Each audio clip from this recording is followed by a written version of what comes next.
ये शोक रहित हो गए, अर्थात अंतर में जो सूर्य का दर्शन हुआ, सूर्योदय हुआ, वह सूर्य का कभी अस्त नहीं, तो मिलन ही मिलन। सज्जन वृंद, आदरणीय माताओं एवं भक्तिमती बहनों, आज हम लोग इस सत्संग प्रशाल में साप्ताहिक सत्संग के अवसर पर उपस्थित हैं।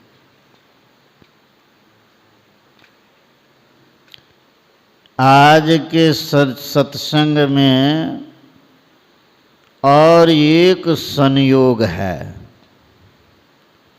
कि आज छोटी दिवाली भी है। साप्ताहिक सत्संग और छोटी दिवाली। सद्ग्रंथ पाठ में अभी हम सब रामचरितमानस सार सटिक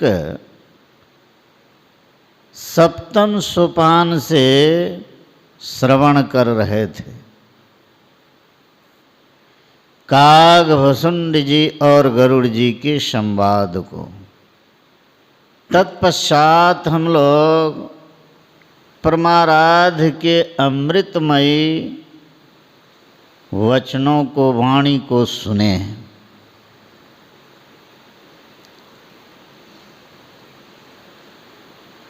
सुन रहे थे गुरु महाराज के वचनों में सत्संग क्या है, सत्य की संगति हो जाना। सत्य क्या है? जिसका नाश नहीं होता है, वह सत पदार्थ है। सत्य सोई जो विनसय नाही, वह सत पदार्थ परम प्रभु परमात्मा है और उसी का अंश जो यह जीवात्मा है, यह भी सत्य है, इसका भी नाश नहीं है। लेकिन जड़ के संग रहने के कारण सत्य स्वरूप परमात्मा का ज्ञान नहीं होता है। जब जड़ का संग छूट जाए तो अपने का भी ज्ञान हो जाएगा। क्या होगा? मैं वही हूं, यह ज्ञान हो जाएगा। जड़ का संग छूटने से कैसे? जड़ चेतन जब अलग हो जाए तब। सुन रहे थे, भिद्यते हृदय ग्रंथिश्छिद्यन्ते सर्व संशयाः क्षीयन्ते चास्य कर्माणि तस्मिन् दृष्टे परावरे। जब ये जड़ चेतन की ग्रंथि अलग हो जाए तो स्वयं का पहचान होगा। पहले अपने को पहचानेंगे तो कैसे? कि मैं वही हूं, यह ज्ञान होगा। यहां तक द्वैत भाव ही है, द्वैत है। और द्वैतता कब मिटती है? जहां शब्द का अंत है, सर्वेश्वर से एकता होती है, द्वैतता मिट जाती है। यही है असली सत्संग। सुन रहे थे गुरु महाराज की वाणी में कि जो हम लोग अभी कर रहे हैं सत्संग, फिर इसको सत्संग कहेंगे कि नहीं? कहेंगे कि नहीं? यहाँ तो सत्य की संगति अभी नहीं हो रही है, तो क्या यह सत्संग है कि नहीं है? तो गुरु महाराज कहे कि यह भी सत्संग है। जो सत्य का साक्षात्कार किए हैं, संत हैं, उनका संग भी सत्संग है। लेकिन ऐसे पुरुष का भी अभी संग है कि नहीं है, इसका पहचान तो नहीं है। पहचान नहीं है, तब कैसे कहेंगे कि उनका संग हो रहा है? तो गुरु महाराज की वाणी में सुन रहे थे हम लोग कि जो संत पूर्व में हो गए हैं, उनकी वाणी है, उनके वाणी का संग करते हैं, तो यह सत्संग है। जैसे चिट्ठी आधी मुलाकात होती है, उसी तरह संतों के वाणी का जो सत्संग में अध्ययन मनन करते हैं, सत्संग में सुनते हैं, समझते हैं, यह संतों से आधी मुलाकात है। आधा भी कहिए कम है, बहुत है। इसीलिए मनोयोग पूर्वक सत्संग कीजिए। अभी हम सब सुन रहे थे, भगवान राम अवधपुरी पहुँचे हैं। ऐसी मान्यता है कि भगवान राम दिवाली के दिन ही अवधपुरी पहुँचे थे। लोग खुशहाली में दीप जलाए। आज दिवाली से एक दिन पूर्व है छोटी दिवाली। तो भगवान राम जब अवधपुरी पहुँचे तो विमान से उतरकर क्या किए? गुरुजन अपने गुरु वशिष्ठ को प्रणाम किए, माताओं को प्रणाम किए, बड़ों का आदर किए। और सुन रहे थे हम लोग कि सुसमय पाकर गुरु वशिष्ठ जी भगवान राम को राज सिंहासन पर आसीन किए, राज्याभिषेक किए। भगवान राम नीति के सभी अंगों का उत्तमता से पालन करते हुए राज्य करने लगे। और भगवान राम 11,000 वर्ष तक राज्य किए। जब तक जीवन रहा तब तक राज्य किए। यह भी सुन रहे थे, काकभूषुंडी जी कहते हैं कि जब से भगवान राम राजा बने तो क्या हुआ? राम प्रताप रूपी सूर्य का उदय हुआ। ऐसा कथा में अभी प्रसंग में सुन रहे थे। जब ते राम प्रताप खगेसा, उदित भयउ अति प्रबल दिनेसा। पूरी प्रकाश रहु तिहु लोका, बहुते न सुख बहुते न मन शोका। इस तरह वर्णन है। किनको किनको शोक हुआ इसका वर्णन किया गया, और सुख किनको हुआ यह भी सुने। अंत में सुने कि यह प्रताप रवि जाके उर्जव करई प्रकाश, पिछले बाढ़े प्रथम जे पावहीं बेगहीं नाश। राम प्रताप रूप सूर्य का उदय हुआ। तो तीनों लोक प्रकाशित हो गया। तीनों लोक।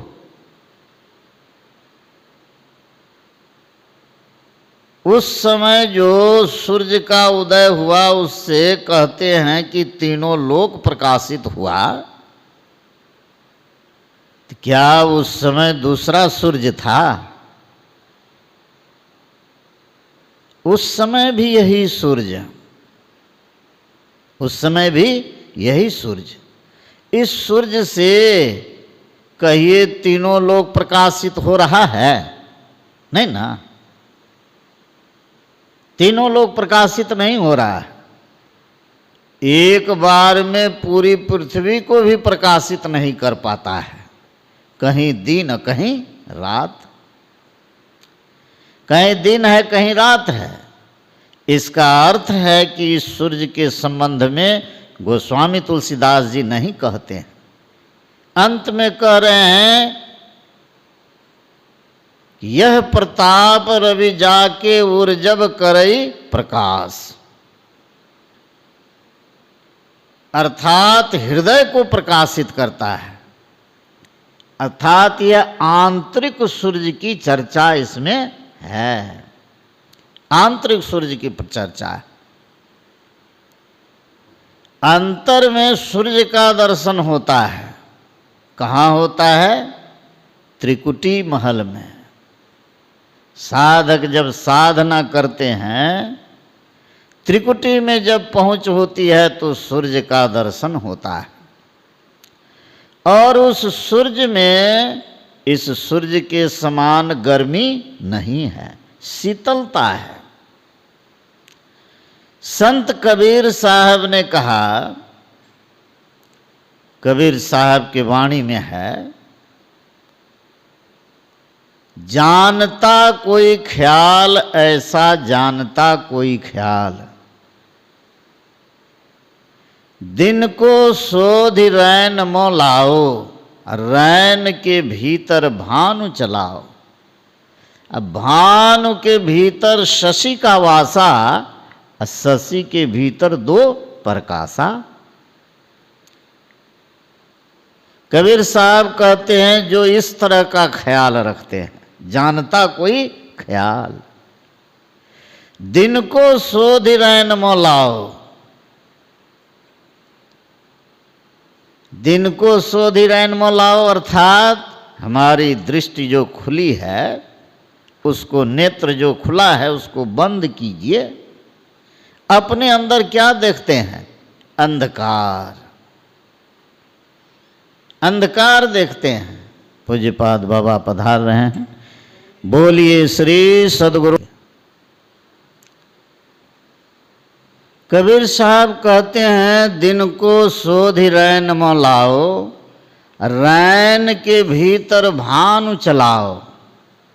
भानु के भीतर शशि का वासा, और शशि के भीतर दो प्रकाशा। नेत्र को बंद कीजिए, अंधकार है।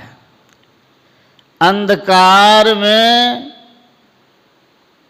देखने के कौशल से देखिए। जैसे दृष्टि जुटेगी तो प्रकाश होगा। दृष्टि जैसे जुटेगी, साधक सहस्रदल कमल में प्रवेश करते हैं, वहां भी प्रकाश है। और उससे आगे त्रिकुटी की चर्चा है, जहां सूर्य का दर्शन होता है। वह जो सूर्य है, उस सूर्य में कहते हैं कबीर साहब, चंद्रमा का वास है। कहने का अर्थ कि अंतर में जो सूर्य का दर्शन होता है, उस सूर्य में चंद्रमा का वास, चंद्रमा अर्थात शीतलता प्रदान करती है। उसी तरह उस सूर्य के दर्शन से क्या होता है? अंतर में शांति मिलती है, सुख मिलता है, संतोष हो जाता है। यह होता है। इसीलिए यह आंतरिक सूर्य की चर्चा इसमें है। सुन रहे थे कि अंतर में यदि प्रकाश हो जाए तो उससे क्या होता है, वह सूर्य के उदय होने से बहुतों को सुख, बहुतों को नहीं सुख होता है, बहुतों को शोक होता है। किनको किनको शोक होता है पहले इसी का वर्णन किए। जिनहि शोक ते कहूँ बखानी, प्रथम अविद्या निशा नसानी। जिनको शोक होता है वह क्या है, सबसे पहला है कि अविद्या का नाश हो जाता है। अविद्या कहते हैं अज्ञान को। अज्ञान किसको कहते हैं, जो सत्य नहीं है लेकिन उसको सत्य मानते हैं, यह अज्ञान है। अज्ञानता के कारण यह जगत जो है सत्य मालूम पड़ता है। यदि ज्ञान हो जाए, ज्ञान की प्राप्ति हो जाए, तब समझ जाएंगे कि यह सत्य नहीं है। सत्य नहीं है। सत्य क्या है, सत्य वह है जिसका नाश नहीं है, सत्य परमात्मा है। यह अविद्या का नाश हो जाता है, अज्ञानता का नाश। इसी को कहा अंधकार, अविद्या, अज्ञान का नाश हो जाता है। उसको ज्ञान हो जाता है कि सत्य क्या है, असत्य क्या है, इसका ज्ञान हो जाता है। प्रथम अविद्या निशा नसानी,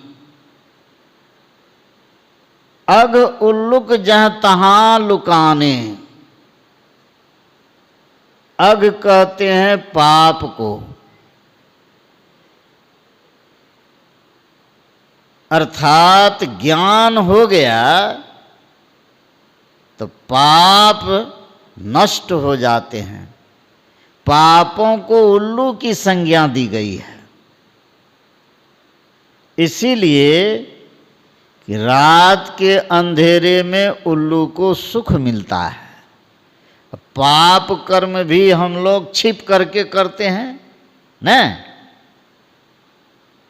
इसीलिए पाप को उल्लू की संज्ञा दी गई है। ज्ञान होने से पाप से छूट जाते हैं। अघ उल्लुक जहाँ तहाँ लुकाने, अकाम क्रोध कैरव सकुचाने।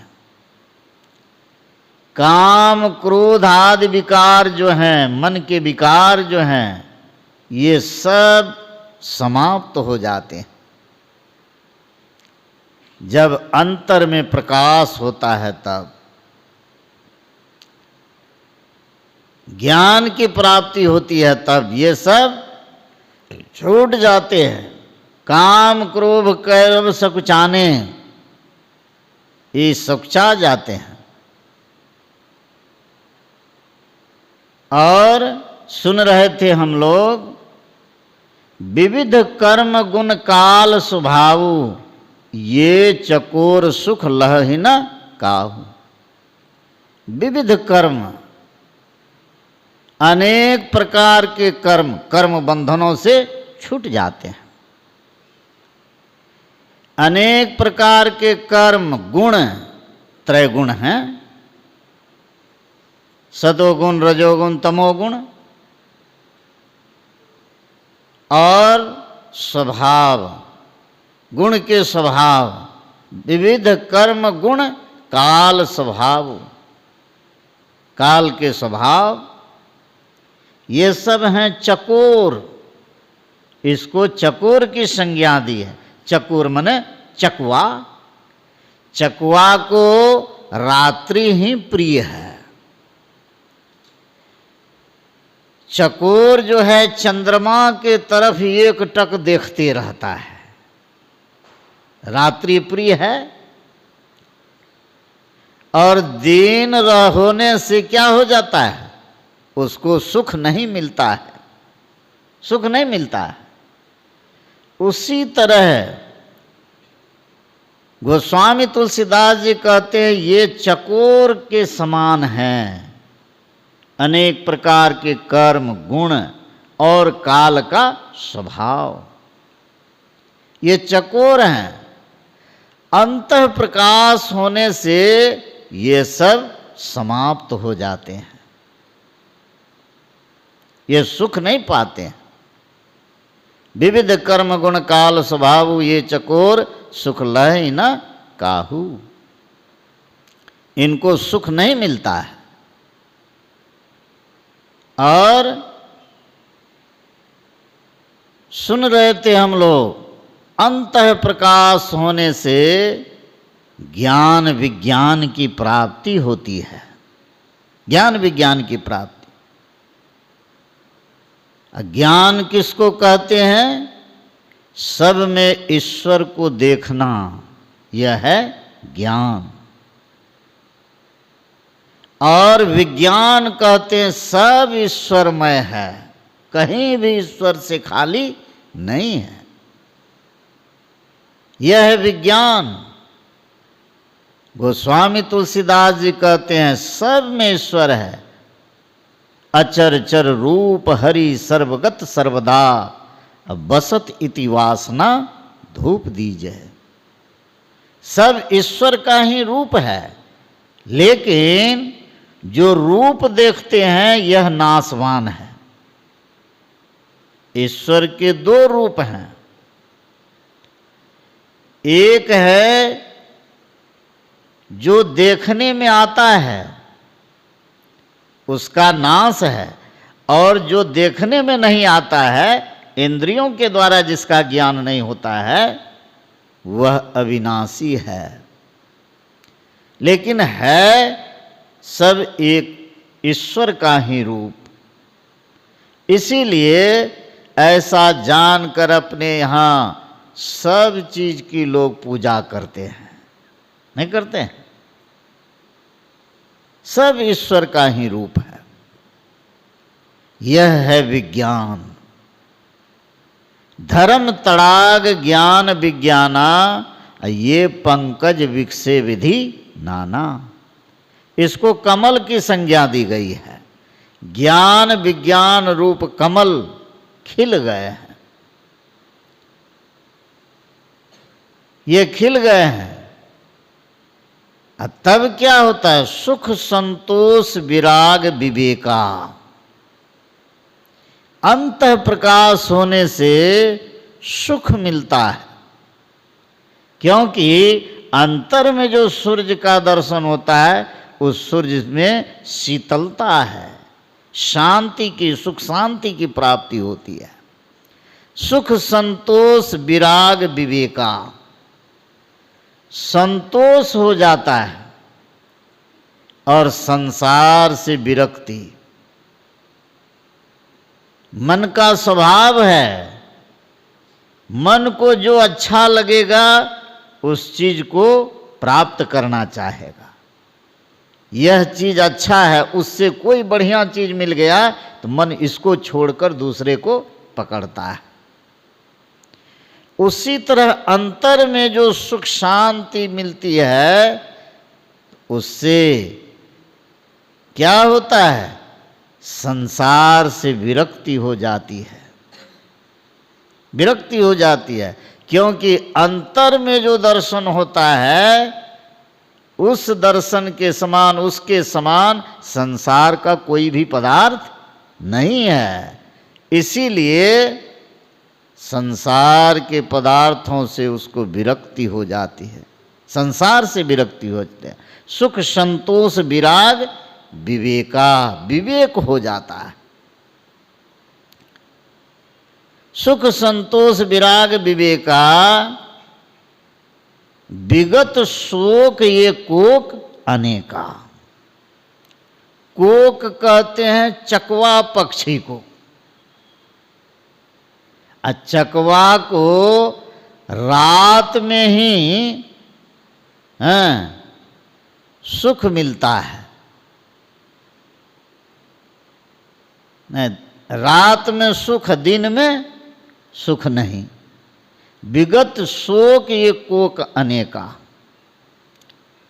ये शोक रहित हो गए, यही वर्णन है। चकवा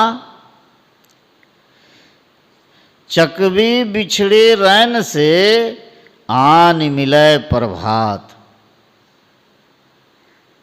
जो जन बिछड़े गुरु चरण से दिवस मिले ना रात। गुरु के चरण शरण में हैं नहीं हैं तो परमात्मा से मिलन बहुत कठिन है, आवागमन में पड़े रहेंगे।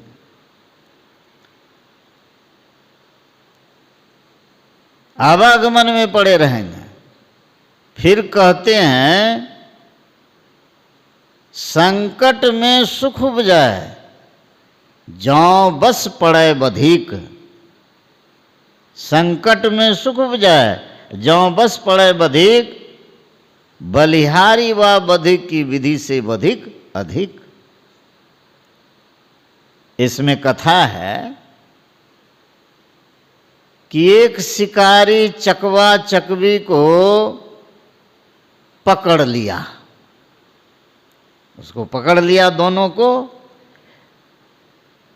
और जब पकड़ लिया तो उसको पिंजड़े में बंद कर दिया, पिंजड़े में बंद कर दिया। रात्रि होने से क्या होता है, चकवी बिछड़े रैन से रात्रि में बिछड़न होता है और दिन में मिलन, यह नियम है। रात्रि में बिछड़न दिन में मिलन, चक्रवी बिछड़े रैन से आन मिले प्रभात, अर्थात उसको सुख कब होता है, दिन में। विगत शोक ये कोक अनेका, रात्रि में उसको शोक हो जाता है बिछड़न का न, और दिन में सुख होता है, मिलन हुआ। तो दिन में जो एक जगह था और उसको शिकारी पकड़ लिया और पिंजड़े में उसको बंद कर दिया, बंद कर दिया। अब रात्रि के समय में पिंजड़े में बंद है तो दोनों एक ही जगह न रहेगा, एक ही जगह रहेगा। जबकि नियम क्या है, प्रकृति का नियम, विधि का नियम क्या है कि रात्रि के समय में दोनों बिछुड़े हुए रहते हैं और दिन में मिलते हैं, दिन में मिलते हैं। लेकिन शिकारी जो पिंजड़ा में बंद कर दिया तो रात्रि में भी एक जगह है कि नहीं, लेकिन प्राण संकट में है। इसीलिए कहा कि संकट में सुख उपजाए, शिकारी पकड़ लिया, जीवन संकट में है, आन मिले, संकट में सुख उपजाए जौं बस पड़े बधिक।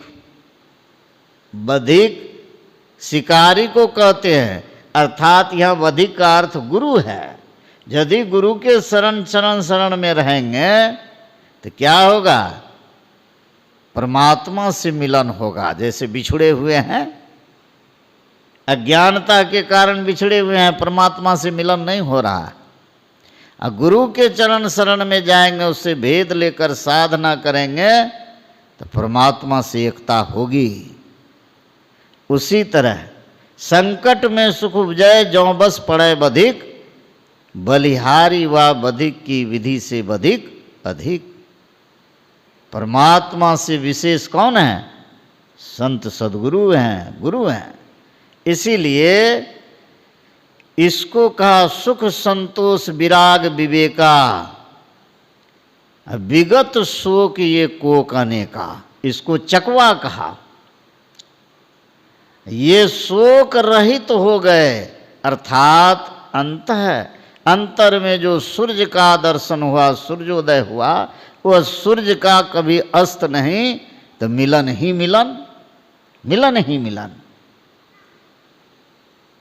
कहने का अर्थ है जब तक अंतः प्रकाश नहीं हो, जब लग नहीं निज हृदय प्रकाश, जब तक अंतर में प्रकाश नहीं हो, विषय आस मन माहि।